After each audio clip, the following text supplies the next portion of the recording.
Welcome to the Quranic sciences دوستو، آج ہم ڈسکس کریں گے کہ قرآن نے ایک ایسی دعا سکھائی ہے جس میں اپنے کمیونیکیشن اسکلز کو انہانس کرنے کی بات کہی گئی ہے۔ یہ دعا بھی موسیٰ علیہ السلام نے ہی اللہ تعالیٰ سے کی ہے اپنے لیے، اور یہ اسی کی سیریز میں ہے۔ موسیٰ علیہ السلام کی کچھ دعائیں پچھلی ہم نے ڈسکس کری تھیں، اس کا لنک ڈسکرپشن باکس میں گیون ہے۔ سورہ طٰہٰ کی آیت نمبر 27 ہے، وَاحْلُلْ عُقْدَةً مِّن لِّسَانِی، اور میری زبان کی گرہ کھول دے۔ remove the impediment from my tongue or speech، یا open the knot from my tongue or speech۔ یہ تو اس کے لٹرل میننگ ہے،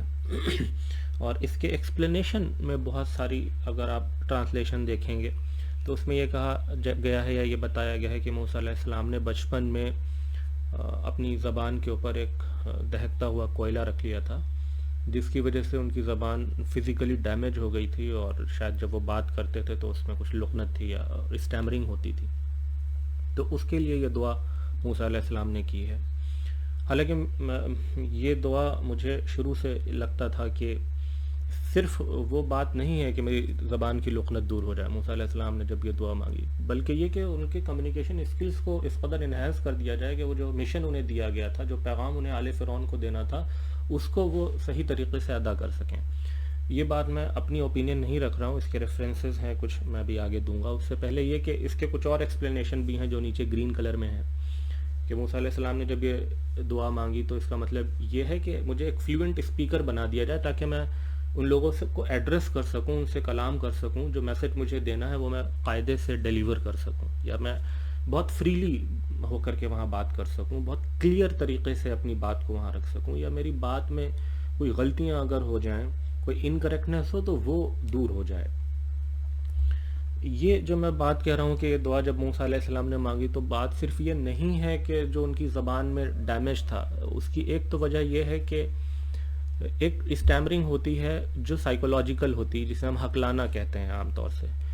وہ کچھ پریکٹسز سے اور کچھ کانفیڈنس آ جائے تو وہ ریموو ہو سکتی ہے۔ لیکن موسیٰ علیہ السلام کے ساتھ جو اسٹیمرنگ تھی وہ سائیکولوجیکل نہیں تھی، بلکہ ان کی ٹنگ یا ان کی زبان فزیکلی ڈیمیج ہوئی تھی آگ سے، جس کا فطری طور پہ اللہ کے قانون میں ٹھیک ہونے کے امکانات بہت کم تھے، اور شاید یہی وجہ تھی کہ ہارون علیہ السلام کو ساتھ میں کیا گیا موسیٰ علیہ السلام کے، تو اس لیے پھر یہ دعا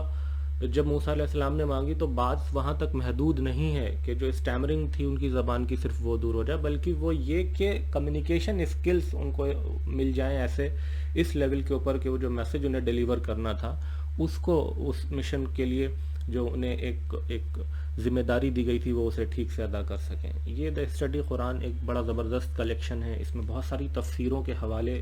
دے کر کے بہت کنسائز طریقے سے چیزیں سمجھائی گئی ہیں۔ اس کے پیج نمبر 793 پر یہ بتایا کہ الرازی صاحب کے ایکسپلینیشن میں یہ بات ملتی ہے، اور انہوں نے اس بات کو سامنے رکھا ہے کہ جب موسیٰ علیہ السلام نے یہ دعا مانگی تو اصل میں کمیونیکیشن اسکلز کو انہانس کرنے کی بھی بات ہے اس میں۔ اس کے علاوہ پھر یہ اگلی آیت ہے ورس 28، یفقہوا قولی، کہ تاکہ وہ میری بات سمجھ سکیں، جو میسج مجھے دینا ہے تو وہ میری بات کو سمجھ سکیں آل فرعون۔ یہ واقعہ بائبل میں بھی درج ہے، ایکسوڈس چیپٹر 4 ورس 10 to 12 میں، کہ موسیٰ علیہ السلام نے اپنے خدا سے کہا، معافی چاہی اور کہا کہ میں کوئی بہت اچھا وقتہ نہیں ہوں، بھاشڑ دینے کی جو ایک اسکل ہے وہ میرے اندر نہیں ہے، اور شروع سے نہیں ہے، کبھی نہیں تھے، اور میں تو بہت سلو آف اسپیچ اینڈ ٹنگ ہوں، میسج ڈیلیور کرنے میں کوئی بہت مہارت ہی نہیں ہوں۔ تو اللہ تعالیٰ ان سے کہتا ہے کہ who gave human beings their mouth، کس نے انسانوں کو زبان دی، اور کون ہے وہ جو انسانوں کو گونگا یا بہرا کرتا ہے، اور کون ہے وہ جو انسانوں کو نگاہ یا نظر دیتا ہے دیکھنے کے لیے، یا کون ہے وہ جو انسانوں کو اندھا کرتا ہے، کیا میں وہ خدا نہیں ہوں؟ تو لہٰذا آپ جائیے اور میں آپ کو سکھاؤں گا کہ وہاں جا کر کے کیا کہنا ہے۔ پھر اس سے اگلی آیت میں پھر یہ ہے جو یہاں پر نوٹ نہیں ہے 13 and 14 میں، موسیٰ علیہ السلام نے پھر اللہ تعالیٰ سے معافی چاہی اور یہ کہا کہ پلیز آپ کسی کو میرے ساتھ بھیج دیجئے۔ پھر اللہ تعالیٰ نے اس کو ایکسیپٹ کیا اور ہارون علیہ السلام کو موسیٰ علیہ السلام کے ساتھ بھیجا۔ ایسی بہت ساری قرآن میں دعائیں ہیں، ان دعاؤں کے وائڈ اور بہت ہی براڈ میننگز کے ساتھ بہت ساری ویڈیوز اس پر آنے والی ہیں۔ آپ پلیز چینل کو سبسکرائب کریں۔